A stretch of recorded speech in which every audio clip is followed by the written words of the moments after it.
Shalom, votre question, c'est l'argent n'est pas propre. La personne qui donne la tzedaka ou fait des dons n'est pas agréée. Et si oui, pourquoi les dons ne sont pas filtrés pour savoir si on peut l'accepter? Quand le travail malhonnête détruit la personne, ok. Mais s'il a fait un don, ça c'est le problème de personne. Je trouve le raisonnement un peu hypocrite. Si l'argent sale est pourri, c'est pour tout le monde. Absolument. La Gemara, elle dit dans le traité Brachot que si quelqu'un vole de la farine et en fait du pain, et après fait une belle bracha sur le pain qu'il va manger, on dit qu'il ne fait pas une bracha, il ne fait pas une bénédiction, il fait une malédiction. Quelque part, il blasphème. Donc c'est extrêmement grave.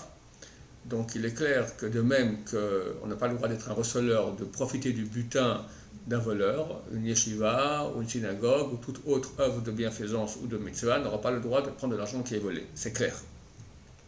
Non seulement cela, mais il est écrit que quand l'argent n'est pas propre, ça crée des problèmes chez la personne qui reçoit cet argent.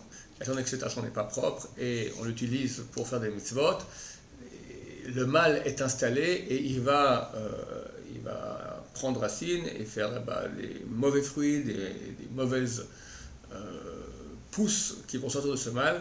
Et il est écrit que très souvent ça amène dans ces organisations après des marlocotes, des disputes entre les dirigeants, entre les employeurs et employés, beaucoup de problèmes.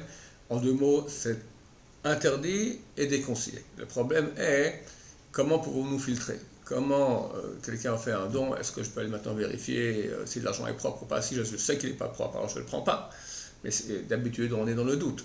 Il y avait des grands hommes comme Baba Saleh, il avait plusieurs poches dans sa djellaba. Quand il recevait de l'argent pour la tzedaka, il voyait tout de suite, il avait un rayon X dans les yeux, il voyait très bien d'où venait l'argent. Si l'argent qui n'est pas propre, il le rendait tout de suite. Quelqu'un, par exemple, lui a offert une très belle voiture, il a dit « je ne prends pas une voiture qui roule Shabbat ». Il a compris que le propriétaire roulait Shabbat, il a roulé dans cette voiture, il ne voulait pas prendre une voiture qui a roulé Shabbat. Pour l'argent, quand il voyait que c'était l'argent qui n'était pas de l'argent volé, il le prenait, mais tout dépend aussi de la sainteté et de la pureté de l'acte du don de l'argent. Certains argent allaient pour certaines œuvres où il fallait une très grande pureté, d'autres un peu moins. Nous n'avons pas les mêmes yeux que Baba Saleh, donc si on sait que l'argent est sale, on ne le prend pas, si on ne sait pas, on le prend, et on espère que Dieu comprend qu'on n'a pas le choix, vu qu'on ne peut pas faire une enquête de FBI pour chaque argent que nous recevons. Au revoir, et à bientôt.